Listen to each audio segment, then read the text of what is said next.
જય જિનેન્દ્ર પ્રેરણા પ્રકાશન ટ્રસ્ટ રજૂ કરે છે શાંત સુધારસ વ્યાખ્યાનમાળા વ્યાખ્યાન 57મું શાંત સુધારસની 13મી મૈત્રી ભાવનાનું વ્યાખ્યાન ચોથું પ્રવચનકાર પૂજ્ય મુનિરાજ શ્રી જીનચંદ્ર વિજયજી મહારાજ બંધુ ત્રિપુટી પ્રવચન સ્થળ શ્રી તિરુપતિ જૈન દેરાસરનો પ્રવચન મંડપ તિરુપતિ એપાર્ટમેન્ટ મહાલક્ષ્મી મુંબઈ 26 પ્રવચન સમય તારીખ 27 ઓક્ટોબર 1987 ને મંગળવાર સવારે 9 વાગે. સર્વત્ર મૈત્રીમુપકલ્પયાત્મન ચિંત્યો જગત્યત્ર ન કોપી શત્રુ યદ્દિનસ્થાયિનિ જીવિતેસ્મિन् કિં ખિદ્યસે વૈરિધિયા પરસ્મિन्.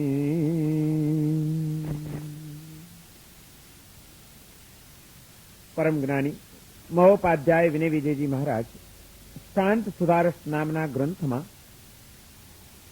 આપણા જીવનમાં ઊભી થતી અશાંતિઓના કારણ તરીકે જળ પદાર્થો પ્રત્યેની આસક્તિ અને જીવો પ્રત્યેની જીવ જગત પ્રત્યેની દુર્ભાવનાઓ એનું નિદાન કરી રહ્યા છે. જ્યાં સુધી જળ પ્રત્યેની આસક્તિઓ શિથિલ ન થાય અને જીવ જગત પ્રત્યેની દુર્ભાવનાઓમાંથી આપણું ચિત્ત મુક્ત ન બને ત્યાં સુધી સાચી શાંતિનો અનુભવ થવો શક્ય નથી. જળ પ્રત્યેની આસક્તિમાંથી ચિત્તને મુક્ત રાખવા માટે અનિત્યાદિ 12 ભાવનાઓનું ચિંતન છે અને જીવ જગત પ્રત્યેની દુર્ભાવનાઓને ટાળવા માટે મૈત્રી, પ્રમોદ, કરુણા અને માધ્યસ્થ્ય આ 4 ભાવનાઓનું તત્વચિંતન એક શ્રેષ્ઠ ઉપાય છે અને એમાં મૈત્રી ભાવનાનું વિવેચન આપણે ચાલી રહ્યું છે. ધર્મ પ્રવૃત્તિઓ જીવનમાં ચાલ્યા કરે પરંતુ જ્યાં સુધી ચિત્તની અંદર મૈત્ર્યાદિ આ ભાવો સ્થિર ન થયા હોય ત્યાં સુધી ધર્મ ધ્યાન નહીં લાગી શકે. પ્રવૃત્તિઓ ઘણી કરીએ છીએ ધર્મની પરંતુ પરિણતિ આવતી નથી. એનું કારણ આપણા ચિત્તની આ ભાવનાઓ બદલાઈ નથી અને પરિણતિ વિનાની પ્રવૃત્તિ એનું બહુ ઝાઝું મૂલ્ય નથી. ધર્મ ક્રિયાઓ કરી જઈએ પરંતુ ધર્મ ધ્યાન ન થાય, ધર્મ પ્રવૃત્તિઓ ચાલ્યા કરે પરંતુ ધર્મની પરિણતિઓ ન કેળવાય તો કદાચ આજ સુધી જેમ અનેક જિંદગીઓ આપણી પસાર થઈ ગઈ એમ આ જીવન પણ એક નવું એમાં ઉમેરાઈ જાય એમાં કોઈ આશ્ચર્ય નથી. કારણ કે આપણે અનેક વાર શાસ્ત્રોમાં સાંભળ્યું છે કે તમારા મારા આપણા સૌના જીવાત્માએ અનંતકાળની અંદર માત્ર પાપની જ ક્રિયાઓ કરી છે એવું નથી. અનેક વાર એણે આવા ધર્મના આલંબનો પણ પ્રાપ્ત કર્યા. એ આલંબનોમાં આવીને એ સ્થાનોમાં આવીને એ સંયોગો પ્રાપ્ત કરીને એણે અનેક વાર ધર્મની ક્રિયાઓ પણ ખૂબ કરી. પ્રવૃત્તિઓના પરિવર્તન તો એણે ખૂબ કર્યા પરંતુ વૃત્તિઓના પરિવર્તન ન થયા. પ્રવૃત્તિઓ આચરવા છતાં પણ પરિણતિ કેળવાઈ નહીં અને માટે જ આપણી એવી અનેક જિંદગીઓ જેમ સાંસારિક કાર્યોની અને પાપની પ્રવૃત્તિઓની તો નકામી ગઈ પરંતુ ધર્મક્રિયાઓને ધર્મ પ્રવૃત્તિઓ જેમાં આપણે ખૂબ કરી હતી એવી પણ આપણી અનેક જિંદગીઓ અને એવા પણ આપણા અનેક ભવો ચોક્કસ કોઈ પણ પ્રકારનો પરિણામ પ્રગટાવ્યા વિના એડે ચાલ્યા ગયા એમ જ્ઞાની પુરુષોને લખવું પડ્યું. આ જીવનમાં આપણે એવો આત્મસંતોષ લઈને નહીં બેસવું જોઈએ કે હું ધર્મક્રિયાઓ કરું છું, હું આ કરું છું, હું આ કરું છું, હું આ કરું છું, આટલી બધી ધર્મ આરાધનાઓને મેં મારા જીવનમાં સ્થાન આપ્યું છે, હવે મને શું વાંધો આવશે? બહુ મોટો વાંધો આવી જશે જો માનસિક વૃત્તિઓમાં કોઈ પરિવર્તન કરવાનું આપણે નહીં શીખીએ તો. એક બાજુ આ બધી જ ધર્મ આરાધનાઓ ચાલ્યા કરશે પરંતુ બીજી બાજુ જો જીવ જગત પ્રત્યેની દુર્ભાવનાઓ આપણી ટળતી નહીં જાય, એમાં કોઈ પરિવર્તન નહીં આવે, ઈર્ષ્યા, દ્વેષ, અદેખાઈ, સ્પર્ધા, દુશ્મનાવટ, ધિક્કાર, તિરસ્કાર આ બધા જે ભાવો ખદબદ થયા જ કરે છે આપણા હૃદયની અંદર, એને જો આપણે શાંત નહીં કરીને, આપણે સ્થિર નહીં કરી શકીએ, તો કોઈ સૌથી પ્રથમ મૈત્રી ભાવનાનો પ્રારંભ કરતા જ આ વાત બતાડી કે સદ્ધર્મ શ્રી જિનેશ્વરય, ધર્મ ધ્યાનનું અનુસંધાન કરાવી આપના. ધર્મ ધ્યાન આવવું જોઈએ. આત્માનું અનુસંધાન ધર્મ ધ્યાન સાથે. આજ સુધી આત્માનું અનુસંધાન, આત્માનું જોડાણ, અશુભ ધ્યાન, રૌદ્ર ધ્યાન, એ અશુભ ધ્યાન સાથે જ રહ્યું છે. એને અનુસંધાન સાથે અનુસંધાન તીર્થંકરોએ એ પુલ તરીકે આ મૈત્રી, પ્રમોદ, કરુણા અને માધ્યસ્થ આ ચાર ભાવને બતાવો. તમારા હૃદયમાં જન્માવી દો, જન્મી એને પુષ્ટ કરી દો, તો પછી તમે જે કંઈ પણ નાનકડી પણ ધર્મ ક્રિયા કરશો, અને એ ધર્મ ધ્યાન છેવટે શુક્લની અંદર વિકાસ. આવું ધર્મ ધ્યાન પ્રગટાવી ઇત્યાદિ વિચાર, એનું નામ મૈત્રી.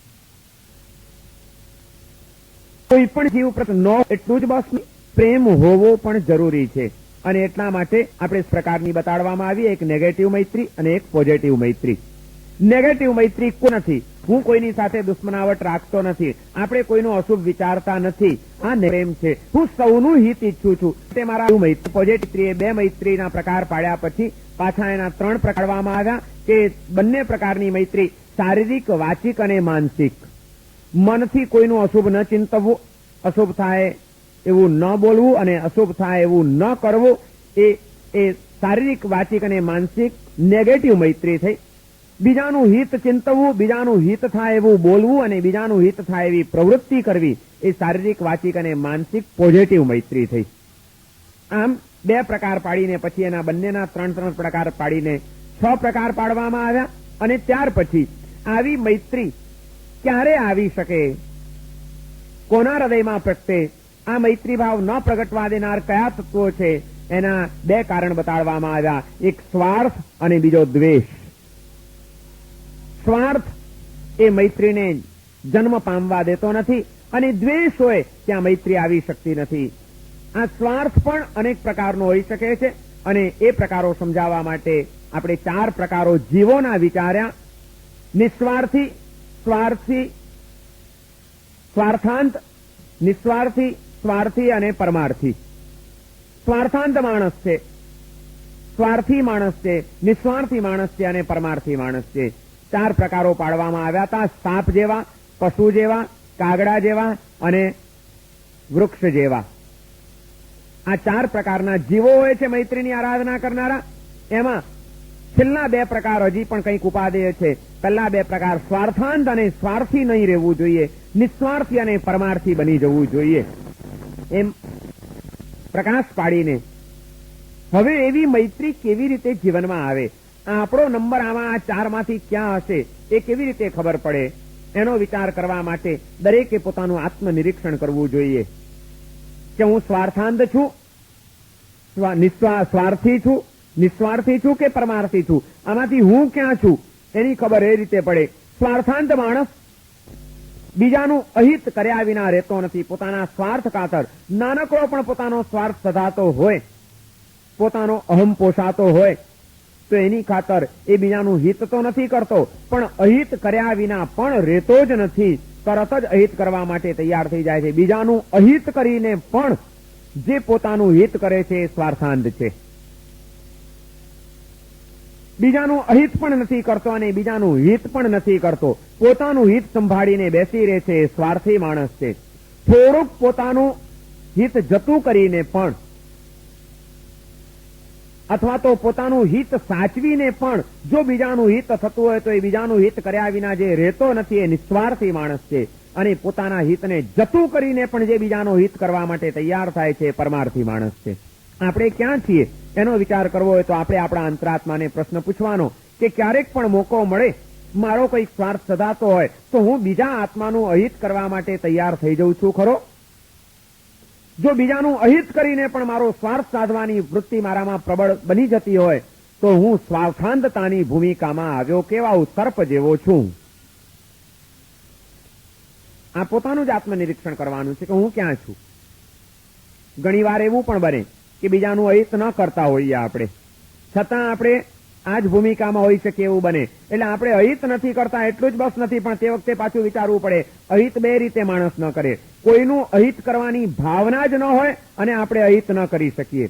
પણ આપણા મનમાં તો બીજાનું અહિત કરવાની ભાવના પડી હોય, પણ અહિત કરવાની આપણને કોઈ જરૂર ન પડતી હોય, અથવા તો જરૂર પડી હોય પરંતુ અહિત કરવાની આપણામાં શક્તિ ન હોય અને માટે આપણે બેસી રહેતા હોઈએ અને કોઈનું અહિત ન કરતા હોઈએ, છતાં આપણી અંદરની ભૂમિકા સ્વાર્થાંધતાની હોઈ શકે છે.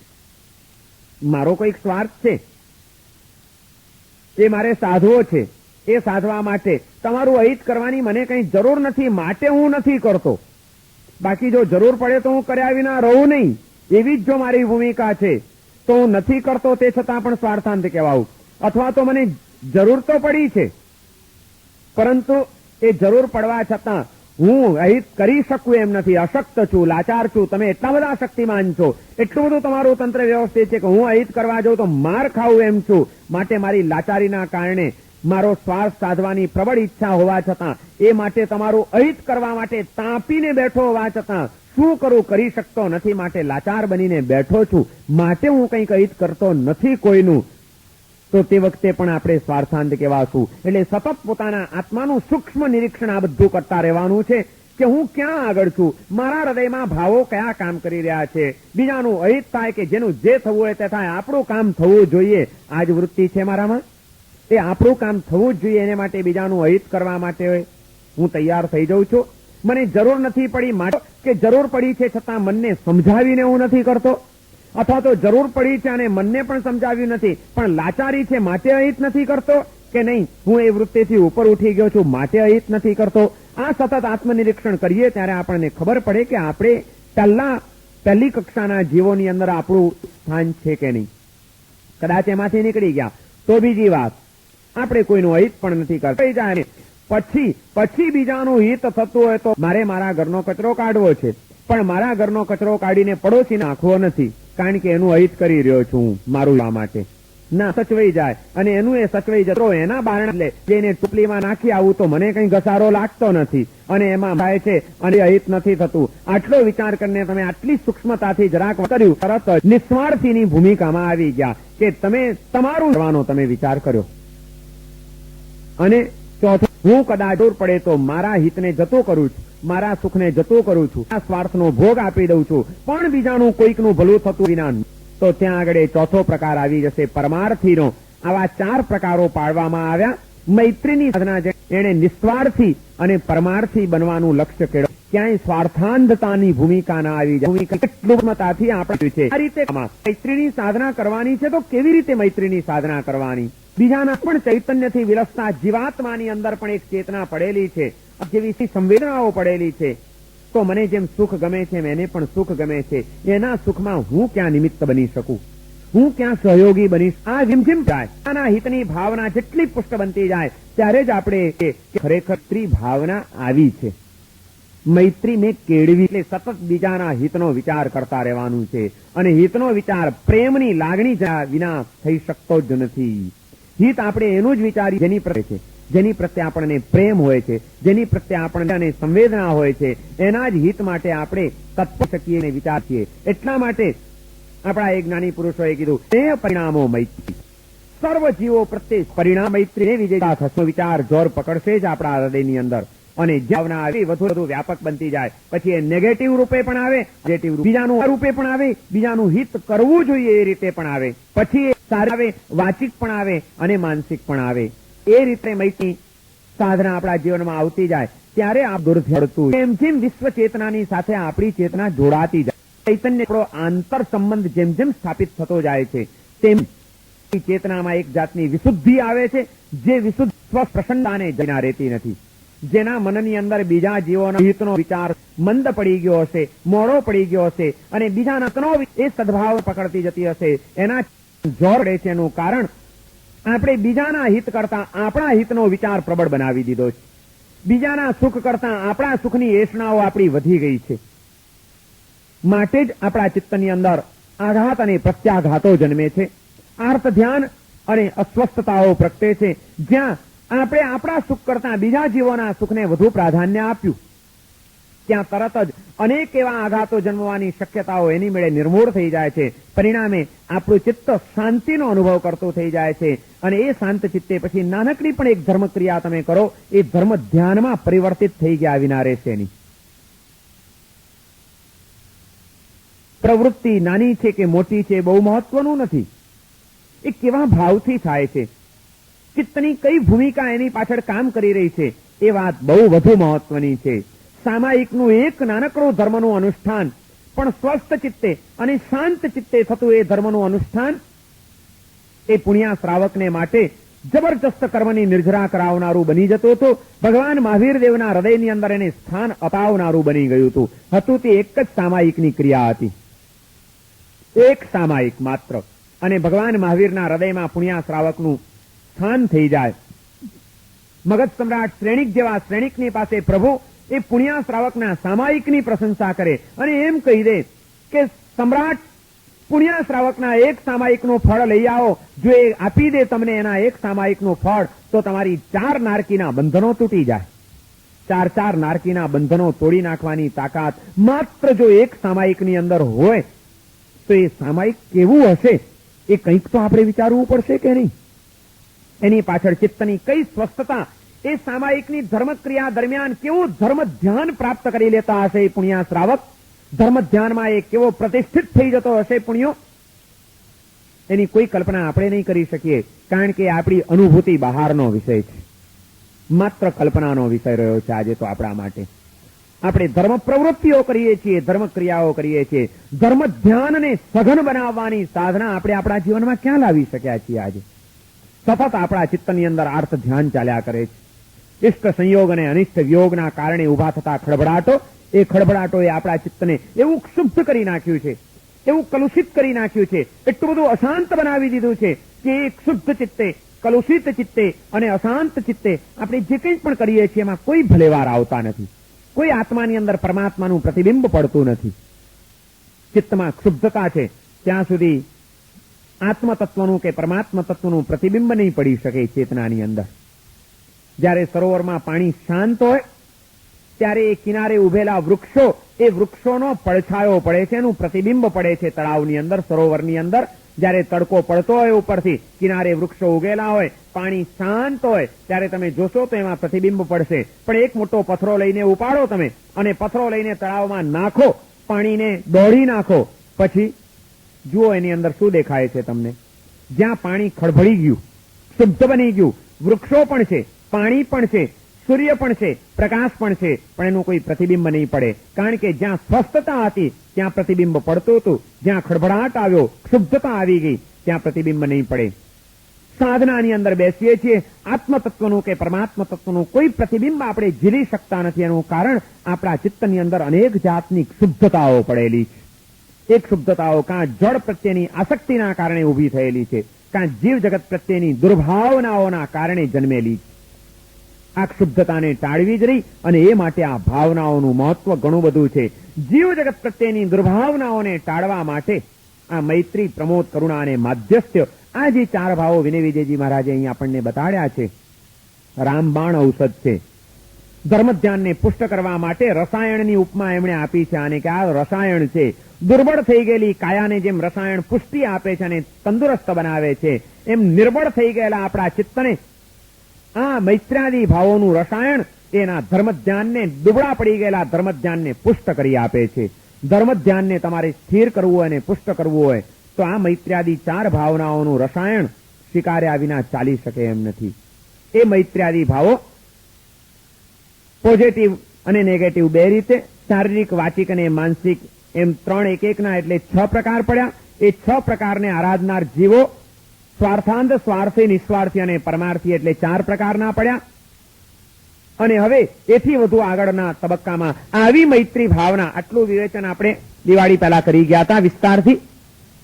આવી મૈત્રી ભાવના કેવી રીતે આપણા જીવનમાં આવી શકે? નેગેટિવ અને પોઝિટિવ બંને રીતની અને 3 પ્રકારની મૈત્રીની સાધના આપણા જીવનમાં ક્યારે આવી શકે? એ માટે એ સહજ નથી, એ કંઈ સહેલું નથી. એને માટે ઘણો અભ્યાસ જોઈએ છે. અભ્યાસ વિના કોઈ પણ વસ્તુની સિદ્ધિ થઈ શકતી નથી. પ્રેક્ટિસ અને અભ્યાસ કરવો જ પડે છે. એક વખત માત્ર તમે એનું થિયરિકલ વસ્તુ સમજી લીધી કે જાણી લીધી એટલે કામ પતતું નથી. એને માટે સતત પછી પ્રેક્ટિસ જરૂરી બની જાય છે. એમ ચિત્તની અંદર આજ સુધી કેળવાયેલા અશુભ ભાવો અને દુર્ભાવનાઓ એનાથી મનને બચાવીને શુભ ભાવો અને ધર્મ ધ્યાનમાં એને જયારે સિદ્ધ કરવું છે તો એ માટે પણ અભ્યાસ બહુ જરૂરી બની જાય છે.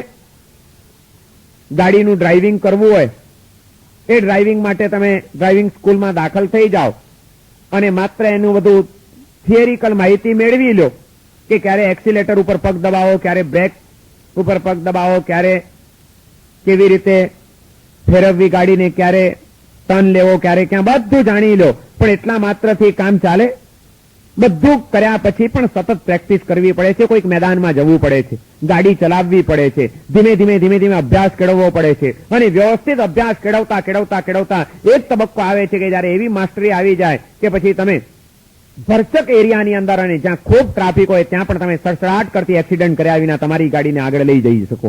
પણ એ માટે પ્રેક્ટિસ બહુ જરૂરી હોય છે, સીધી ચલાવી શકાતી નથી. એમ આ આપણું ચિત્ત એને ધર્મ ધ્યાનના માર્ગે આગળ વધારવા માટે, ફૂલ સ્પીડમાં દોડાવવા માટે આ મૈત્ર્યાદી ભાવોની પ્રેક્ટિસ કરવી બહુ જરૂરી છે.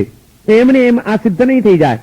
બોલવામાં તો વાતો સારી લાગે છે, સાંભળવામાં એ સારી લાગે છે કે સરસ મૈત્રી છે, પોઝિટિવ રીતે કરવાની, નેગેટિવ રીતે કરવાની, શારીરિક મૈત્રી, વાચિક મૈત્રી, કાયિક મૈત્રી, કેટલી બધું સરસ વાતો. પણ એને પ્રેક્ટિકલ લાઈફની અંદર લાવવા માટે, જીવનમાં જીવવા માટે અભ્યાસ જરૂરી છે. વિશ્વના સર્વ જીવો પ્રત્યે સ્નેહના પરિણામની વાતો કરીએ અને સૌના હિતના વિચારની વાતો કરીએ. એ માત્ર વાતો કરવાથી સૌના હિતનો વિચાર આવી નથી જતો. એ ભાવના આપણા હૃદયમાં પ્રગટી નથી જતી. એ તો બહાર નીકળશું ને એક ઘટના બની એટલે તરત જ અહિતનો વિચાર પાછો જોર કરી જશે. ક્યાંક આપણી સ્વાર્થ વૃત્તિ આપણને છંછેડી જશે, ક્યાંક કોઈક દુર્ભાવના આપણા હૃદયમાં ઉછળી પડશે, ક્યાંક કોઈક સ્પર્ધાની, દ્વેષની, તિરસ્કારની આ બધી વૃત્તિઓ આપણને પછાડ્યા વિના રહેશે નહીં. આવું બધું ચાલ્યા જ કરશે. ધીમે ધીમે એમાંથી મનને પાછું વાળવાનું છે અને એ વાળવા માટે ક્રમિક અભ્યાસ કરવો જોઈએ. કલાક એક ચીજ શીખતા એક ચીજમાંથી પસાર થઈને આગળ વધવાનું, બીજા ઉપર માસ્ટરી આવે એટલે ત્રીજું, વધતા વ્યાપક રીતે આપણે એની સાધના કરી શકીએ. એવી રીતે આ મૈત્રીની સાધના કરવા માટે એક યોજના બનાવવાની જરૂર છે. વ્યક્તિ ધારે તો જો સતત પોતે જાગ્રત રહે, કરતો રહે તો કદાચ એની એક મૈત્રી ભાવના વ્યાપક સ્તરે સિદ્ધ થઈ ગયા વિના રહે નહીં. એ પંચવર્ષમાં સૌથી પહેલા નાનાથી શરૂઆત કર, નાની વસ્તુ, પહેલા વર્ષ પ્રયોગ કે બીજું કઈ નહીં, ચલો વિશ્વના સર્વ જીવો પ્રત્યે પરિણામ પ્રગટે, સૌના હિતનો જ વિચાર થાય ને કોઈનું ન થાય, એ તો બહુ મુશ્કેલ વાત છે. પણ પહેલા વર્ષે વધુ નહીં, ઉપકારી મૈત્રીને મારે સિદ્ધ કરવી છે. જે મારા ઉપતા પિતા કે બીજા અન્ય જે કોઈ પણ મારા ઉપકારી હોય, ઉપકારી પુરુષો પ્રત્યે હું પોઝિટિવ બંને પ્રકારે મૈત્રીને અખંડ રાખવાનો અભ્યાસ કરીશ. આની પ્રત્યે કદાચ આવી જાય જુદી વાત, પણ ઉપકારી પ્રત્યે તો ક્યાં કોઈ દુર્ભાવ ન કેળવાય, એનું અહિત ન વિચારાય, એનું અહિત થાય એવું કઈ ન બોલી જવાય, એમના અહીંયાને ગાલ કોઈ વર્ણ ન થઈ જાય, એટલી હું સાવધાની રાખીશ. ઉપકારી મૈત્રી અહિત ન કરવારૂપ અને હિત કરવારૂપ, સાચિક અને માનસિક એવી ઉપકારી મૈત્રીની સાધના પહેલા છે મારે. એક વર્ષ આનો જ પ્રયોગ. એ બરોબર વર્ષમાં સહજ બની ગયું. મનને કેળવતા ઉપકારોનું ચિંતન કરતા જીવનમાં અભ્યાસ, સફળતા અને નિષ્ફળતાઓમાંથી ઉપરચર કરતા એક વર્ષ દરમિયાન હવે એ સહજ આવી ગયો છે આપણો વ્યવહાર. ઉપકારીઓ પ્રત્યે કોઈ પણ અનુચિત વર્તન આપણે હવે કરતા, એમનું કોઈ પણ થાય, અહિત થાય એવું કોઈ પણ શારીરિક કોઈ ભૂમિકામાં હવે આપણામાં રહી નથી. એટલો તબક્કો પછી તરત જ એ મૈત્રીને વધારવાની છે. બીજા વર્ષે સારી મૈત્રી તો ચાલુ જ રહે, વધતા પ્લસમાં સ્વજન મૈત્રી, વિશ્વ મૈત્રીની, જે મારા સ્વજનો છે, જેમની સાથે હું ઘરમાં જીવું છું. ઉપકારીઓમાં માત્ર માતા પિતા કે ઉપકારીઓ આવ્યા, સ્વજનોમાં પછી પત્ની પણ આવે, પુત્ર પણ આવે, ભાઈ પણ આવે, ભાભી પણ આવે, બહેન પણ આવે, નણંદ પણ આવે, જેઠાણી પણ આવે, દેરાણી પણ આવે, સાસુ પણ આવે, વહુ પણ આવે. બધા જ જે કોઈ મારા સ્વજન છે, જે કુટુંબીજન છે, જેમની સાથે મારે જીવવાનું છે. ચલો ભાઈ, દુનિયાના સર્વ જીવો પ્રત્યે તો મૈત્રી આવશે ત્યારે આવશે. જે મારી સાથે લોહીના સંબંધથી જોડાયેલા છે, જે મારા કુટુંબીજનો છે, મારા સ્વજનો છે, એમનું કોઈ અહિત થાય એવું તો મારે મારા સ્વાર્થને માટે મારા કોઈ સ્વજનનું અહિત તો હું નહીં જ કરું. એ પણ સહેલું નથી. આજે તો માણસ પોતાના સ્વાર્થ ખાતર પોતાના ભાઈનું પણ હિત કરવા તૈયાર થઈ જાય, ગમે તેની સાથે ગમે તેવું વર્તન કરવા તૈયાર થઈ જાય. એને બદલે ચાલો હવે મારે ધર્મ ધ્યાનને પુષ્ટ કરવું છે, ધર્મ આરાધનાઓના ક્ષેત્રમાં હું આવ્યો છું, મારે મારી મૈત્રીને વ્યવસ્થિત કરવી જોઈએ. ઉપકારી મૈત્રી બરોબર થઈ ગઈ છે, આ બીજા વર્ષમાં આટલો જ એક અભ્યાસ કરીશ અને આટલી કાળજી રાખીને જીવીશ કે કોઈ પણ મારા સ્વજનો પ્રત્યે કોઈ અનુચિત વર્તન મારાથી ન થવું જોઈએ. એવું મારું કોઈ વચન નહીં નીકળે કે જેના કારણે મારા કોઈ સ્વજનનું હૈયું ગવાય. એવું કોઈ વર્તન નહીં થાય કે મારા કોઈ સ્વજનનું અહિત થાય. એવું કોઈ વિચાર નહીં કરું કે જેમાં મારો સ્વાર્થ જોર કરી જાય અને મારા સ્વજન પ્રત્યેના અહિતનો વિચાર જન્મી જાય. બસ આટલી કાળજી રાખીને મારે આ બીજું વર્ષ વિતાવવું છે. બીજા વર્ષે સ્વજન મૈત્રી એ પણ આવી ગયું. ત્રીજા વર્ષની સાધના આવશે. ચાલો ઉપકારી પણ આવી ગયા, સ્વજન પણ આવી ગયા. હવે નજીકમાં નજીક ત્રીજા આવે છે પડોશી મૈત્રી. હવે એથી જરાક મૈત્રીનો વિસ્તાર કરતા જવાનો છે. એક સાથે કૂદકો મારવા જઈએ તો પછડાટ ખાઈએ, મળે કઈ નહીં. એના કરતા ક્રમિક વિકાસ કરવો જોઈએ કે તબક્કાવાર ધીમે ધીમે એ ભાવને વધારતા જાઓ કે હવે ચાલો ભાઈ આપણા જે પડોશીઓ છે એ પડોશી મૈત્રી. ચોથા વર્ષે આવશે પરિચિત મૈત્રી. પડોશી નથી, ભલે એને ક્યાંય રહેતા હોય, પણ આપણા પરિચિતો છે. કંઈક પણ સંપર્કમાં આપણે એની સાથે આવેલા છીએ, કોઈ પણ જાતના સંબંધોથી આપણે ક્યાંક બંધાયેલા છીએ, એવી કોઈ પણ વ્યક્તિનો અહિત હું નહીં કરું. વ્યાપારિક સંબંધો છે, પણ મારો ધંધાકીય સ્વાર્થ સાધવા માટે બીજા મારા વેપારી મિત્રનું અહિત કરીને તો મારો સ્વાર્થ નહીં સાધું. આ ચોથા વર્ષે આવે અને એમ વધતા વધતા છેલ્લે આવે પછી વિશ્વ મૈત્રી. હવે પરિચિત નહીં, પરિચિત ન પણ હોય એવો વિશ્વનો કોઈ પણ જીવ હોય, કોઈનું અહિત મારે નથી, કોઈનું અહિત વિચારવું નથી, કોઈનું અહિત થાય એવું કોઈ વચન ઉચ્ચારવું નથી. આટલી કાળજીપૂર્વક જીવવાનું. આમ ક્રમિક એક એક વર્ષે આપણી મૈત્રીને વિસ્તારતા જવાની છે, વધારતા જવાની છે અને એ રીતે આ મૈત્રી ભાવને સ્થિર કરીને આપણે ધર્મ ધ્યાનને પ્રાપ્ત કરવાનું છે. આ 5 વર્ષનો જો વ્યવસ્થિત પ્રયોગ કરવામાં આવે તો એક મૈત્રીનો ગુણ પણ સિદ્ધ કંઈક તો થયા વિના રહે નહીં. આપણને આજે આ બધા તત્વજ્ઞાનના શ્રવણનો યોગ મળ્યો છે. હવે જો જીવનમાં એનો કોઈ પ્રયોગ નહીં કરીએ તો આ બધી વસ્તુઓનો વિયોગ હંમેશને માટે થઈ જશે. જીવનમાં જ્યારે યોગ મળ્યો છે તો એનો પ્રયોગ કરવો જ જોઈએ.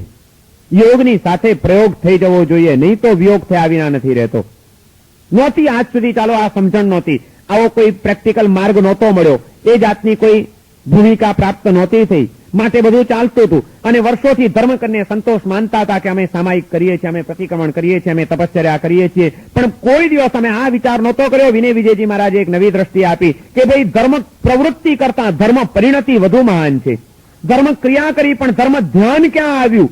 અથવા તો એ જ અશાંતિઓ, આ બધું જ અમે કરતા રહ્યા, અમે શું મેળવ્યું? ચાલો આજે એક આ નવી વસ્તુ સમજવાનો યોગ મળ્યો અને એ મૈત્રી ભાવનાનું મહત્વ સમજ્યા પછી કેવી રીતે જીવનમાં એને વિસ્તારી શકાય, પ્રેક્ટિકલ એને સ્થિર કરી શકાય, એ માટે ચાલો આ એક 5 વર્ષીય યોજના આપણને પ્રાપ્ત થઈ છે તો કંઈક તો પ્રયોગ કરીએ. ભલે 100% એમાં સફળ ન જઈએ તોય 33% એ પણ પાસ થઈ જઈએ તો આ જીવન આપણું સફળ થઈ જશે.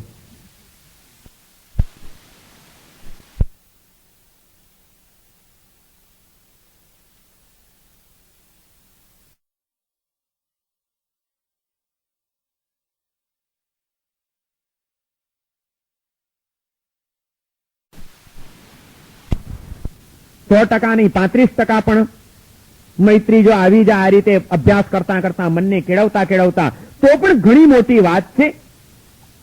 પણ એ કંઈક કરવું જોઈએ પ્રયોગ. માત્ર હવે ઘણું સાંભળ્યું, ઘણું વાંચ્યું, ઘણું વિચાર્યું, ઘણી વાતો કરી, આ તો બધું આપણે બહુ કર્યું જીવનમાં. હવે તો કંઈક ને કંઈક જીવનમાં પ્રેક્ટિકલ પ્રયોગો કરતા ચાલો. પ્રયોગ કરતા જ જવાનું.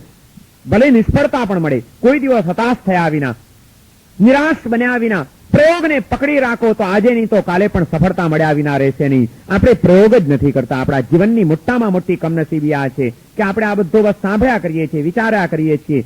જીવનમાં મારે પ્રયોગ કરવો છે. ચાલો આ પહેલા વર્ષે આ નવું વર્ષ શરૂ થયું છે. આજથી નવા ધંધા ઘણા બધા શરૂ કરશે. લાભ પાંચમ છે ને. આધ્યાત્મિક ક્ષેત્રે પણ એક આ નવો ધંધો શરૂ કરો, નવી યોજના બનાવો, 5 વર્ષની યોજના કે આ વર્ષની અંદર ઉપકારી મૈત્રીને સિદ્ધ કરવી છે. આ વર્ષ દરમિયાન ગમે તેવી ઘટનાઓ બની જાય, ગમે તેવા સંયોગો આવી જાય, મારા જે ઉપકારી છે એ ઉપકારીઓ પ્રત્યે ક્યાંય પણ હું કોઈ પણ મારી મૈત્રીને ખંડિત નહીં થવા દઉં. પૂર્ણ વિનય, વિવેક અને સદભાવનાઓ મારા ઉપકારીજનો પ્રત્યે તો હું જાળવી જ રાખીશ. એ મારી સદભાવનાને કોઈ ટક્કર મારી જાય એવી કોઈ પણ વસ્તુને હું મારા જીવનમાં આવવા નહીં દઉં. ઉપકારી મૈત્રી મારે આ વર્ષની અંદર સિદ્ધ કરવી છે. આવો સંકલ્પ કરો અને એ માટેની સાધના શરૂ કરો. જુઓ પછી કેવો આનંદ આવે છે. જે કંઈ ધર્મ છે એ ધર્મ એકદમ દીપી ઉઠશે. આપણો ધર્મ તેજસ્વી બની જશે. ધર્મ કરતા રહીએ પરંતુ આવા પાયાની ચીજોના પણ જો ઠેકાણા ન હોય તો ઉલટો ધર્મ વગોવાઈ જાય છે. કે મોટો ધર્મ કર્યો એને પૂછો તો કરે એના મા બાપની કંઈ ખબર રાખી છે? આખો દાડો બહુ ધર્મ ધર્મ ધર્મ ધર્મ કર્યા કરે છે ને મા બાપ તો બિચારા હેરાન થાય છે. એની તો કંઈ એને પડી નથી. આવી અયોગ્યતાના કારણે આપણો મહાન પણ ધર્મ અનેકવાર ટીકાપાત્ર બની જતો હોય છે ને વગોવાઈ જતો હોય છે. એ ન વગોવાઈ જાય એ માટે આ જ્ઞાની પુરુષોએ કીધું કે ઉપકારી મૈત્રીથી પ્રારંભ કરી દેવો જોઈએ. વિશ્વ મૈત્રીની વાતો કર્યા કરશું કે મિત્તિ મેં સર્વ ભુવેશું, સર્વ જીવો સાથે મારે મૈત્રી છે ને કોઈની સાથે વેર નથી અને બધાના હિતનું મારે કામ કરવું છે. વાતો સમાજ સેવાની કરે. હા, ઘણા ઠેકાણે છે ને સમાજ સેવા કરનારા તમને મળે જોવા. સમાજની સેવા કરવા નીકળ્યા હોય ને મા બાપની સેવાની પડી જ ન હોય. મા બાપ અહીં રીબાતા હોય ને દુનિયાનું ભલું કરવા નીકળ્યો હોય. ત્યારે વિચાર થાય કે એનામાં ખરેખર મૈત્રી અને સેવાની ભાવના છે કે કોઈક સ્વાર્થ કે પોતાનો અહમ પોષવા માટે આ બધું થતું હશે. મૈત્રી એનો પ્રારંભ જ પહેલો આ બતાડ્યો છે કે ઉપકારી જનો પ્રત્યે મૈત્રી હોય. માતા પિતા ગુરુજનો આ બધાની પ્રત્યે ક્યારેય પણ મનમાં કોઈ અશુભ વિચારવું નહીં. આ ઉપકારી મૈત્રી પણ 3 પ્રકારે કરવાની. ઉપકારી મૈત્રી 3 રીતે. પહેલી માનસિક મૈત્રી. માનસિક ઉપકારી નેગેટિવ મૈત્રી. માનસિક ઉપકારી પોઝિટિવ મૈત્રી. કેવી રીતે? જે મારા ઉપકારીઓ છે એ ઉપકારીઓ જે મારા માટે નથી ઈચ્છતા. મારા માતા પિતા ઈચ્છે છે કે આ છોકરો આમ ન કરે તો સારું. એ જે મારા માટે નથી ઈચ્છતા એવું હું કંઈ જ નહીં કરું. તો એમના મનને જે સંતોષ થયો એ માનસિક સેવા, માનસિક મૈત્રી આપણે એને કરી કહેવાય. આપણા ઉપકારીઓ આપણા માટે જેવી અપેક્ષા રાખે છે, જેવું ઈચ્છે છે એ મુજબ વર્તવાનો પ્રયત્ન કરવો અને એમને માનસિક સંતોષ આપવો એ એમની માનસિક પોઝિટિવ મૈત્રી થઈ ઉપકારીજનોની.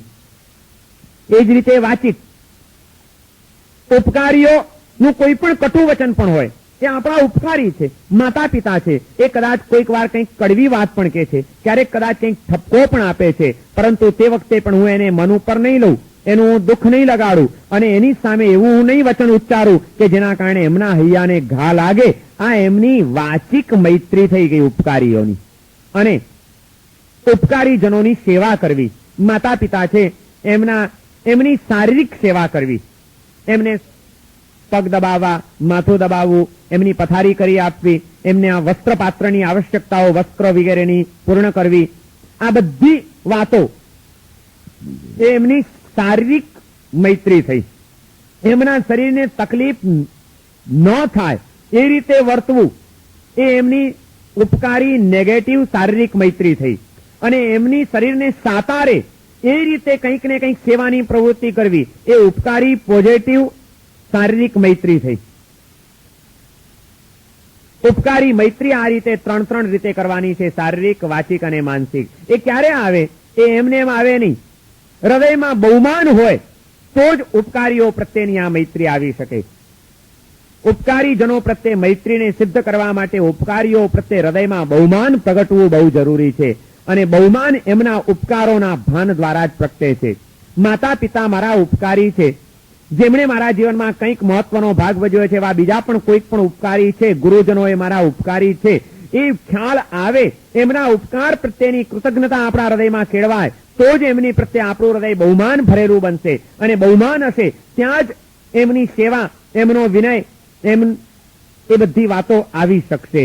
ઉપકારીઓના ઉપકારનું ભાન થવું પણ બહુ જરૂરી છે. આજે તો માણસ એટલો બધો તાનમાં જીવતો થઈ ગયો છે કે આજે ઉપકારીઓના ઉપકારનું ચિંતન પણ આપણા જીવનમાંથી ઓછું થવા માંડ્યું છે. માતા પિતા આપણા કંઈક ઉપકારી છે એવો વિચાર, એવો ભાવ કેટલો કેળવાતો હશે. માતા પિતા સાથેનો સંબંધ એકમાત્ર એ મારા ઉપકારી છે એ રીતે કેટલો રહે. કંઈક કાળની અસર ગણો, કોઈક વાતાવરણની અસર ગણો, ગમે તે ગણો, પરંતુ આવી પાયાની બાબતોમાં આજે ઘણી બધી મુસીબતો ઊભી થવા માંડી છે. માણસ પોતાની હોશિયારી અને પોતાના અભિમાનમાં એવો અંધ બનવા માંડ્યો છે કે જેના કારણે ઉપકારીઓના ઉપકારની કબૂલાત કરવા પણ એ તૈયાર નથી હોતો. એમાં શું મોટા ઉપકાર કર્યા, એ તો બધા આખી દુનિયા કરે છે, એમ જ હોય છે, વ્યવહાર સંભાળે છે. એક માં એના દીકરાને જન્મ આપીને ભણાવી ગણાવીને ઉછેરીને મોટો કર્યો, તૈયાર કર્યો, યુવાન થયો, અને યુવાન થયા પછી કોઈક એવા મિત્રોની સોબતે ચડી ગયો, કોઈક એવા તાનમાં આવી ગયો અને પોતાની જાત માટેનું એવું અભિમાન એના હૈયામાં જાગી ગયું. મા બાપને ગણકારવા જ તૈયાર નથી, મા બાપની કોઈ વાત સાંભળવા તૈયાર નથી. વાત વાતમાં મા બાપની સામે બોલવું અને એની વાતને તોડી પાડવી, એમાં તો જાણે ગૌરવ માનવા માંડ્યો. એક દિવસ એની માં દીકરાનું આ અનુચિત વર્તન જોઈને હૃદયથી દ્રવિત થયેલી છે. પોતાના બેટાને કહે છે કે રમેશ, તું કંઈક તો વિચાર કર, આ શું કરે છે? અમે મા બાપે તને જન્મ આપ્યો, તને ઉછેર્યો, તને મોટો કર્યો, અને તું એની સામે આજે તું અમને આ આપી રહ્યો છે? અમારા કોઈ બધા ઉપકારો તું ભૂલી ગયો? ત્યારે રમેશ કહે છે, એમાં તે ઉપકાર શું કર્યો મારી ઉપર? જન્મ આપ્યો એમાં કયો મોટો ઉપકાર કર્યો? એ તો મારા ભાગ્યમાં હતું તારા ઘરે જન્મવાનું, માટે હું જન્મ્યો, એમાં તે શું ઉપકાર કર્યો વળી? મારા ભાગ્યમાં તારા ઘરે જન્મવાનું હતું, માટે હું જન્મી ગયો છું તારા ઘરે, અને ખરેખર તો ઉપકાર તો મેં કર્યો છે. તને ખબર છે, લગ્ન થયા પછી આટલા વર્ષ સુધી તારે ત્યાં સંતાન નહોતું ત્યારે તું વાંઝણી કહેવાતી હતી. લોકોના ટોણા તારે સાંભળવા પડતા હતા. મેં તારા પેટે જન્મ લીધો એટલે તારું વાંઝિયાપણું ટળ્યું, આ મેણા મારતા લોકો અટક્યા, તારું મુખ વધુ દર્શનીય બન્યું, તને એક જાતનું ગૌરવ મળ્યું. એ ઉપકાર તો મેં તારી ઉપર કર્યો છે, તે શું મારી ઉપર ઉપકાર કર્યો? બુદ્ધિના દુરુપયોગ શોધવા જવાની જરૂર નથી, ગમે ત્યાં મળી શકે છે. ઉપકાર તે નથી કર્યો, મેં તારી ઉપર કર્યો છે. માં કે બેટા તું આવું બોલે છે? તને 9 મહિના સુધી મેં પેટમાં રાખ્યો, તને સંભાળીને મેં ઉછેર્યો, એનો કોઈ ઉપકાર નહીં? માં, હું તને તારો જરાય એમાં ઉપકાર સમજતો નથી. તે પેટમાં રાખ્યો તે શું કરી નાખ્યું? એ તો હું રહ્યો સીધો તારા પેટમાં છે. જેને ઊંધી જ વાતો કરવી છે ને શું છે? અને તે છતાં તને એમ લાગતું હોય કે તે મને તારા પેટમાં 9 મહિના રાખ્યો છે તો 9 મહિનાનું ભાડું લઈ લે. કે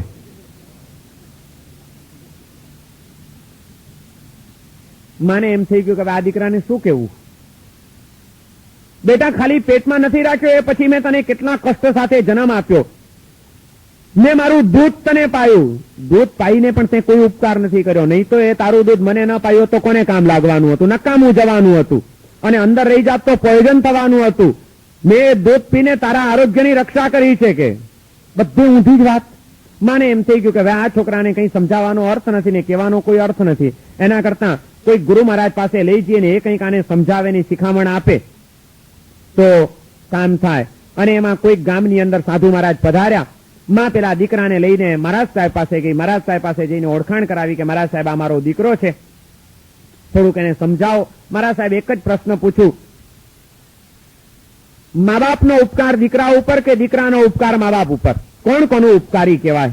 સાધુ મહારાજ કીધું કે ભાઈ, દરેક ધર્મના શાસ્ત્રોમાં એક જ વાત લખી છે કે મા બાપનો ઉપકાર દીકરા ઉપર છે, દીકરાનો ઉપકાર મા બાપ ઉપર હોય નહીં. હંમેશા મા બાપ જ ઉપકારી છે અને એમના ઉપકારનો બદલો દીકરાએ વાળવો જોઈએ. એટલું જ નહીં, પણ શાસ્ત્રમાં તો ત્યાં સુધી લખ્યું છે કે ગમે એટલી સેવા કરો, ગમે એટલું કરો, પણ મા બાપના ઉપકારનો કોઈ દિવસ બદલો વાળી શકાતો નથી. જ્યાં આમ કીધું મહારાજ સાહેબ એટલે તરત જ પેલો દીકરો કે જોયું માં, સાંભળ્યું? મહારાજ સાહેબ કહે છે કે ગમે એટલું કરો તો એ મા બાપના ઉપકારનો બદલો વાળી શકાતો નથી. પછી નકામો જે બદલો વળવાનો જ ન હોય તો સેવા કરીને ફાયદો શું? મહારાજ સાહેબ કહે છે ગમે એટલું કરો, મા બાપના ઉપકારનો બદલો, જે દવા લઈએ અને કામ આવવાની ન હોય તો એવી દવા લેવાનો અર્થ કરો. તો જે સેવા કરી અને ઉપકારનો બદલો વળવાનો જ ન હોય તો પછી બુદ્ધિ કેવી અવળા રસ્તે ચાલતી હોય છે. પેલા સાધુ મહારાજને પણ થઈ ગયું કે આવડ ચંડો લાગે છે, કોક સીધી વાતોને પણ ઊંધી જ રીતે પકડે છે. એ કે ભાઈ, આ જે કઈ શાસ્ત્રની વાત છે એ મા બાપના ઉપકારનો નિષેધ કરવા માટે નથી, પરંતુ મા બાપના ઉપકારો કેટલા બધા છે સમજાવવા માટે આ વાત કરવામાં આવી છે કે ખૂબ કરો તો પણ એના ઉપકારના ઋણમાંથી મુક્ત નથી થવાતું, એ વાત સમજાવવા માટે. નહીં કે નથી વળાતો માટે સેવા ન કરવી, સેવાનો નિષેધ કરવા માટેની આ વાત નથી, કંઈક સમજતું. અને પેલી માએ કીધું કે મારા સાહેબ એ મને એમ કે છે કે તે મને 9 મહિના રાખ્યો તો એનું ભાડું લઈ લે. કે મારા સાહેબ કહે છે કે તું ભાડું આપીને નહીં છૂટી શકે, ખાલી ભાડું આપવાથી કામ નહીં ચાલે. શાસ્ત્રમાં એમ કીધું છે કે વ્યક્તિનો જે દેહ બંધાય છે માની કુક્ષીમાં, માના ગર્ભમાં, એમાં માતાના અને પિતાના બંનેના ઘણા બધા અંગો એમાં મહત્વનો ભાગ ભજવે છે. 3 અંગ મા થકી બને છે, 3 અંગ પિતા થકી બને છે, અને 3 અંગ બંનેના સંયોજનથી બંનેની શક્તિઓ ભેગી થઈને બને છે. એમાં માંસ, લોહી અને મસ્તક આ 3 માતામાંથી પ્રાપ્ત થાય છે બાળકને. હાડકા, મજ્જા એ વગેરે પિતાના અંગમાંથી પ્રાપ્ત થાય છે. તારી માએ માત્ર તને 9 મહિના પેટમાં રાખ્યો નથી, પણ તારો જે આ દેહ બંધાયો એમાં માનું માંસ, લોહી અને મસ્તક, તારા જે 3 જે છે તારા, એ 3 આ માંથી તને પ્રાપ્ત થયેલા છે. એનું શું કરીશ? એટલે માં ખાલી તું 9 મહિનાનું ભાડું આપી દે તો નહીં ચાલે, તારે તારું માંસ આપી દેવું પડશે, લોહી આપી દેવું પડશે અને મસ્તક આપી દેવું પડશે, તો તું કમ્પ્લીટલી એમાંથી મુક્ત થઈ શકે. માટે ભાડું આપવાની વાત ન કર, સાથે માંસ ને લોહી પણ આપી દે તો પછી તારી માને બધું કાઢીને. તને કોઈ વિચાર નથી આવતો? તું તારી માની સામે આવી વાતો કરે છે?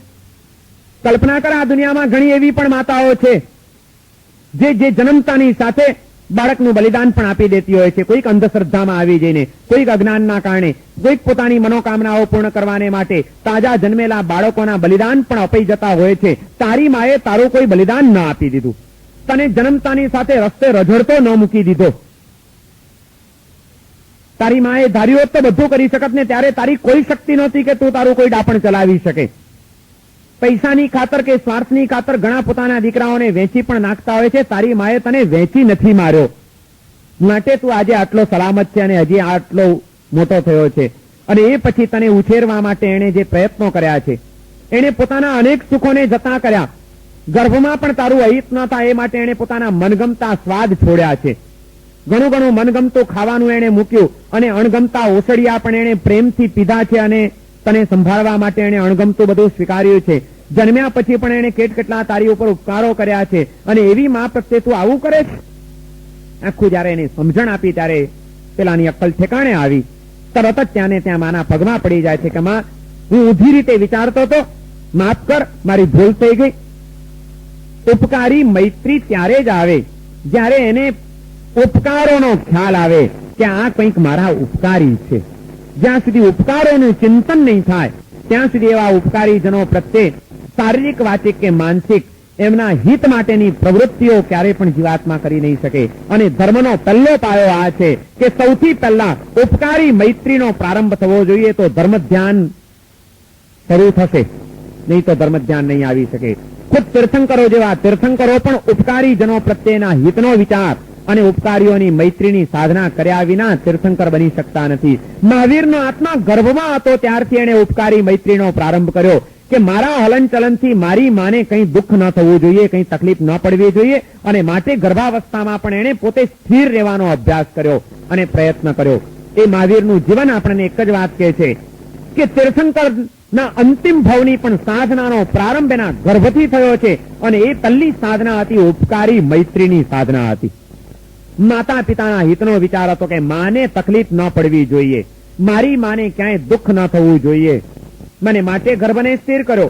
પણ એ સ્થિર કર્યા પછી જોયું કે શારીરિક તકલીફનો મેં વિચાર કર્યો, એના કારણે મારી માનું માનસિક અહિત થઈ ગયું. એ મનથી ઉલટી સંકલેશમાં પડી ગઈ કે ગર્ભ હાલતો ચાલતોથી પડી ગયો હશે, શું થયું હશે, ઉલટી એ તો અશાંતિમાં પડી ગઈ. તો વળી પાછું ગર્ભનું હલન ચલન પણ કર્યું મહાવીરના આત્માએ, એ પણ માની માનસિક હિતની ભાવનાથી. બહુ મહત્વનો આ એક પ્રસંગ છે ભગવાન મહાવીરના જીવનનો, જે આપણને પાયાની શરૂઆત શીખવાડે છે કે સૌથી પહેલા જીવનની સાધનાનો પ્રારંભ અહીંથી કરજો. માતા પિતાના હિતનો વિચાર જેટલો પ્રબળ બન્યો હશે એટલો તમે તમારા આત્માના હિતના માર્ગે આગળ વધી શકશો. ઉપકારી મૈત્રી વિના આગળની કોઈ પણ સાધનાઓ સફળ થઈ શકતી નથી, કારણ કે બાકી એ મૈત્રી વિનાની પ્રવૃત્તિ રહેશે, ધર્મ ધ્યાન નહીં બની શકે. પહેલી ઉપકારી મૈત્રીને જીવનમાં લાવવી પડશે. આ ઉપકારી મૈત્રી પણ ઉપકારના ખ્યાલમાંથી અને બહુમાન ભાવમાંથી પ્રગટેલી હોવી જોઈએ. ઉપકારીઓનો પણ વિનય, ઉપકારીઓની પણ સેવા માત્ર આ ખ્યાલથી અને આ ભાવથી જ થાય એવો પણ પાછો એકાંતે નિયમ નહીં. એટલા માટે આપણે ત્યાં શાસ્ત્રોની અંદર વિનયના પણ 5 પ્રકાર પાછા પાડ્યા છે. ઉપકારીજનોનો કે કોઈ પણ વ્યક્તિનો વિનય, બહુમાન કે સેવા કરે એ સેવા કેવી રીતે થાય? સેવા કરે એટલે બધાને બહુ સેવાનો ભાવ આવી ગયો છે એમ ના. 5 પ્રકાર પાડ્યા છે. વિનયના 5 પ્રકાર આવે છે શાસ્ત્રોની અંદર. એમાંથી પહેલો પ્રકાર છે લોકોપચાર વિનય, એનું નામ છે લોકોપચાર. લૌકિક દ્રષ્ટિએ ઔપચારિક રીતે કરવું પડે. ભાઈ, મા બાપની સંભાળ નહીં લઈએ તો દુનિયામાં ખરાબ દેખાશું. કેવા છે, લ્યો આટલો મોટો માણસ સમાજના આટલા કામ કરે છે, આટલો પૈસો કમાવે છે, આટલો સુખી છે ને મા બાપની તો કઈ પૂછાય કરતો નથી, તો આપણું બહાર ખરાબ લાગશે. ભાઈ, વ્યવહારિક રીતે પણ મા બાપને સંભાળી લેવા. એને મા બાપના ઉપકાર માટેનો કોઈ વિચાર નથી. મા બાપની સેવા કરવી એ મારું કર્તવ્ય છે એવો પણ કોઈ એનો ખ્યાલ નથી. પણ બહાર વ્યવહારમાં સારા દેખાઈએ આપણે, ઔપચારિક રીતે બધું સંભાળી લેવું કરે, એ લોકોપચાર વિનય કહેવાય. પછી બીજું છે ભય વિનય. એ તો શેઠ નોકરીમાંથી પાણી ચૂ પકડાવી દેશે, તગેડી, કોઈ બહુમાન નથી, પણ જો વિનય નહીં રાખવું, માટે વિનય કરે. ની જો સેવા નહીં કરીએ, મા બાપનું જો ધ્યાન નહીં રાખીએ તો આ પણ પ્રકારના ભયના કારણે માત્ર. બીજો છે ભય વિનય. ત્રીજો વિનય કરે. 4 દીકરાઓ છે. બાપ હવે ગરડા થયા છે, માલ ઘણો છે બાપની પાસે. ત્યારે દીકરાને વિચાર આવે કે બાપાને સંભાળી લ્યો, હમણાં હવે બાપા વિલ કરવાના છે, ભાગલા પાડવાના છે. જો આપણે સરખી સેવા કરશું તો આપણને થોડોક વધુ ભાગ આપી જશે, માટે અત્યારે બાપાને સંભાળી લેવા જેવા. એ કરે, બહુ સેવા કરે, બહુ વિનય કરે, પણ એને બાપનો મારી ઉપર ઉપકાર છે ને મારે એમના અંતિમ કાળની અંદર એમની બરોબર સેવા કરવી જોઈએ એ ભાવ નથી. બાપા પાસેથી માલ ઘણો મળે એમ છે, અને જે દીકરો વધુ સંભાળ રાખશે, વધુ સેવા કરશે, એને બાપા વધુ આપી જવાના છે, આટલો ખ્યાલ આવે તો એ બધી સેવા કરે અને વિનય સરસ મજાનો કરે. એ અર્થ વિનય કહેવાય. ભાઈ, કામ જરા સરખું કરો, શેઠને પ્લીઝ કરો, શેઠ રાજી થયા હશે તો એક બોનસ વધારે આપશે, માટે શેઠને, એને શેઠનો ધંધો વધે, મારા શેઠ વધુ કમાય, એ આગળ વધે, એનો મારી ઉપર ઉપકાર છે કે એમણે મને નોકરી અપાવી છે, એમણે મને આજીવિકા મારી સંભાળી છે, એ વિચાર નથી. આપણને શેઠ પાસેથી ફાયદો મળશે. દિવાળી આવે છે, જરાક સરખી રીતે શેઠને ખુશ રાખશું તો પગાર વધારો થઈ જશે. વિનય કરે, શેઠનો સરસ મજાનો વિનય કરે, એને શું આપણે વિનય ગુણ કહીશું? શાસ્ત્રમાં દરેક ચીજને સૂક્ષ્મતાથી વિચારી છે કે માણસ એક જ વર્તન કરતો એની પાછળ એના કેવા કેવા ભાવો કામ કરી જતા હોય છે. આ ત્રીજો પ્રકાર બતાડ્યો અર્થ વિનય. દીકરો બાપનો વિનય રાખે, નોકર શેઠનો વિનય રાખે, પણ એ બધાની પાછળ એનો કોઈક સ્વાર્થ, પૈસાનો લોભ એનો કામ કરતો હોય, માટે સેવા કરે, માટે વિનય કરે, માટે બહુમાન સંભાળે, એને અર્થ વિનય કીધું. પછી ચોથો પ્રકાર છે કામ વિનય. પૈસા નહીં, પણ 5 ઇન્દ્રિયના વિષય સુખોની જે ઈચ્છા હોય છે એની કામ ઈચ્છાઓને પૂરી કરવી હોય, કંઈક ને કંઈક મનમાં ઈચ્છા છે, એ ઈચ્છા પૂરી કરવા માટે વિનય કરે. છોકરાને ખબર છે કે હવે આપણને એક સરસ રમકડું ઇલેક્ટ્રોનિક્સ ગેમ લાવવી છે, પણ મમ્મીને રાજી કરશું તો મમ્મી અપાવશે, પપ્પાને રાજી કર્યા હશે તો ચીજ મળી જશે, એટલે તમને બહુ રાજી કરે એવી સરસ તમારી એક એક વાત માને, બધું કરે. એને પૈસા નથી જોઈતા તમારી પાસેથી, એની કોઈક ઈચ્છા એને પૂરી કરવી છે. અથવા તો મા બાપનો વિનય કરો, મા બાપને સારી રીતે સંભાળો તો આપણા માટે સારું ઘર શોધશે, સારી જગ્યાએ મા બાપ પરણાવશે, નહીં તો ગમે ત્યાં મૂકી દેશે તો આપણી જિંદગી બરબાદ થઈ જશે. કામની ઈચ્છા, 5 ઇન્દ્રિયના વિષય સુખોની ઈચ્છા, કોઈક ને કોઈક વસ્તુ પ્રાપ્ત કરવાની ઈચ્છા, એને માટે માણસ બહુમાન કરે, વિનય કરે અને બધી સંભાળ રાખે તો એને પણ વિનય કહેવાય, પરંતુ એ કામ વિનય કહેવાય. ચોથો પ્રકાર. અને 5મો પ્રકાર છે વિનયનો આત્મ વિનય. એના આત્માની પ્રત્યે વિનયનો ભાવ પ્રગટે કે આ આત્મા મહાન છે, જેના મારી ઉપર કંઈક ઉપકારો છે, અને એમના વિનય થકી મારે મારા આત્માનું કલ્યાણ કરવું છે. આ આત્મ કલ્યાણની ભાવનાથી અને સામી વ્યક્તિની પાસેથી પણ કોઈક સ્વાર્થને બદલે એમનો એક મહાન આત્મા છે, અને આવા મહાન આત્માનો મારે વિનય કરવો જોઈએ. એમની પાસે કેટલું જ્ઞાન છે, એમણે મારી ઉપર કેટલા ઉપકાર કર્યા છે, એ કેટલા બધા મહાન છે, આવો વિચાર હૈયામાં જન્મે અને એની પ્રત્યે હૃદયની અંદર બહુમાન ભાવ પ્રગટે, માટે એમની સેવા કરવાનું મન થાય, એમની ભક્તિ કરવાનું મન થાય, તો એ આત્મ વિનય કહેવાય.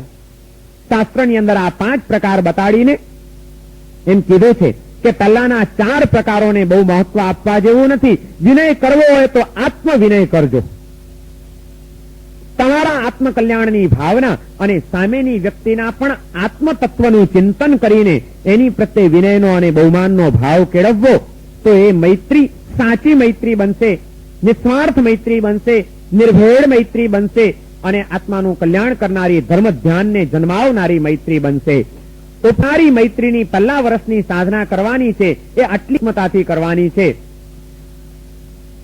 જે કોઈ પણ આપણા ઉપકારીજનો હોય એવા ઉપકારીજનો પ્રત્યે મનથી, વચનથી અને કાયાથી સતત એમનું બહુમાન કરતા રહેવાનું છે અને એમની સેવામાં તત્પર રહેવાનું છે.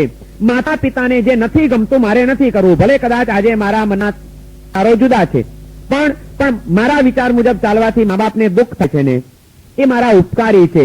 એમને દુઃખી કરીને મેળવવો નથી.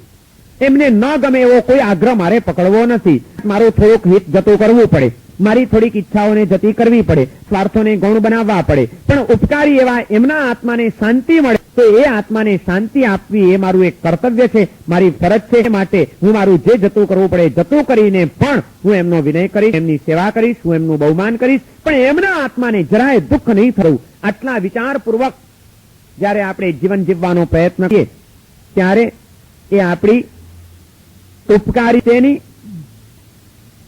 પોઝિટિવ આ ઘરની મૈત્રી સિદ્ધ થઈ કહેવાય. એમની પૈસા માટે નથી કરતા, એમની પાસેથી ઈચ્છાઓ પૂરી કરવા માટે નથી કરતા, એમના તરફથી અને ભયના દબાવે આપણે સેવા નથી કરતા, લોકોને દેખાડવા માટે પણ નથી કરતા, પરંતુ નહીં, એ મારા ઉપકારી છે, બસ મારે એમના આત્માનું કરવું છે, એમના આત્માને શાંતિ થાય એ મારું કર્તવ્ય છે અને માટે મારે આ વર્તું નથી. એની ખાતર હું મારા સ્વાર્થને જતા કરવા જ મારે મારી ઈચ્છાઓને પૂર્ણ કરી નાખવી છે.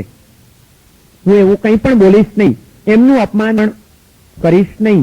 ભલે હું સમજુ છું કે મારી સાચી છે સમજતા નથી, પણ એમનો પ્રકૃતિ દોષ છે, હોય વ્યક્તિની અંદર અપૂર્ણ હોય, પણ જેમ પ્રકૃત છે એમ એની સામે મારી ઉપરના ઉપકારો પણ કેટલા બધા છે. અરે એમના ઉપકારોનો વિચાર કરવાનો કે એમના સ્વભાવ અને પ્રકૃતિ દોષને એમની પ્રત્યે અસદભાવ કેળવવાનો.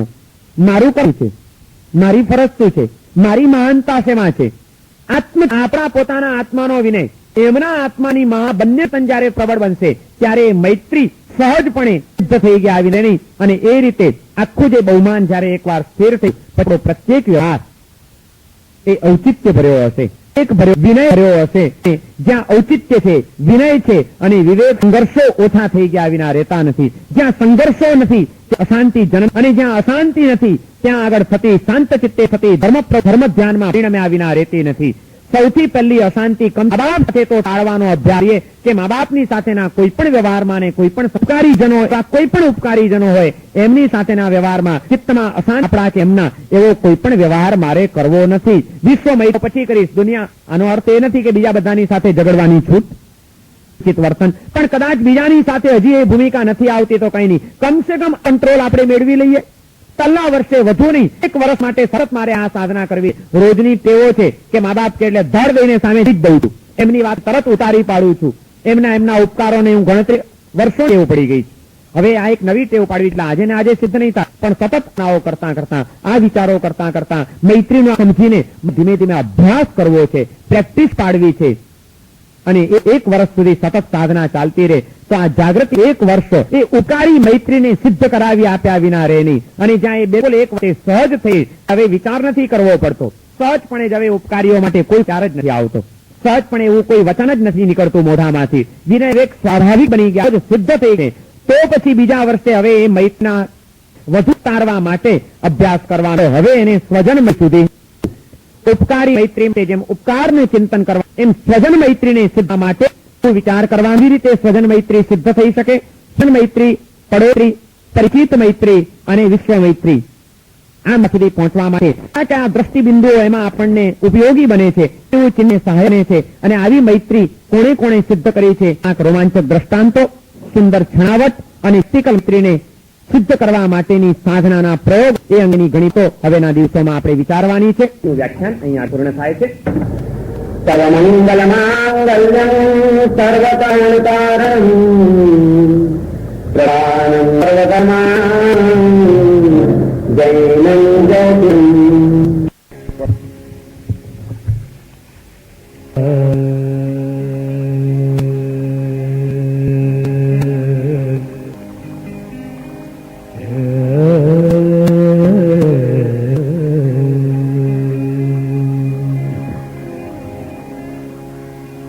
समुख एक दंत कपिल गज कर्णक लंबोदर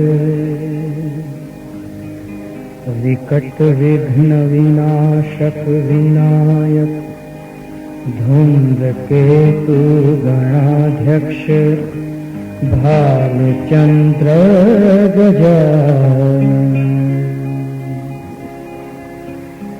या कुंदेन्दु तुषारहार धवला या शुभ्रवस्त्रावृता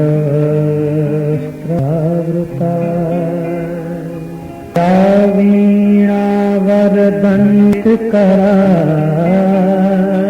या श्वेतपर्णा या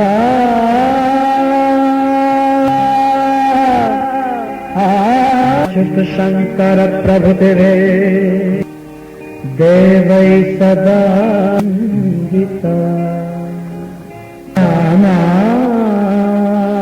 सरस्वती भगवती निशेष जाड्यापहा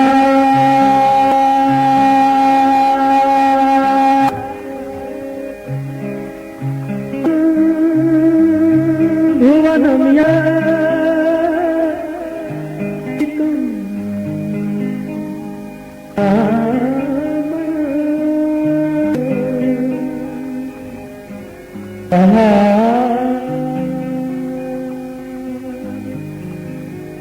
चंद्रता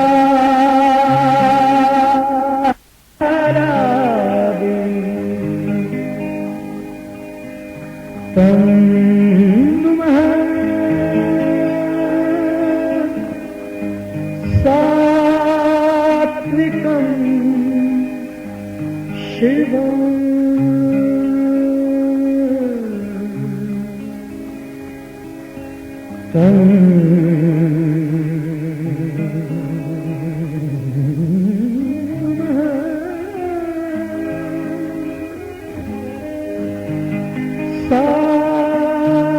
सात्विकं शिवम्